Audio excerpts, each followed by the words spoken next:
साथे साथे रहना या खाना फिरे ए चोर उड़ाना है पेंथन गहना फिरे। बाद भाई राहुल भाई ने अपने गाने का वीडियो बनवा लिया है और रिलीज भी कर दिया है और गाने पे लगभग 1 घंटे में 5,000 के आसपास व्यू भी आ गए हैं।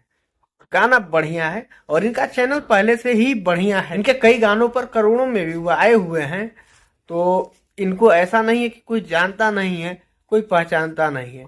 लेकिन इनका ये गाना उतना नहीं चला था ऑडियो, अब जो वीडियो है ये आ चुका है तो ये गाना चलने का चांस ज्यादा बढ़ गया है। अगर पहले शायद वीडियो आया रहता तो इसको लोग ज्यादा जान गए होते।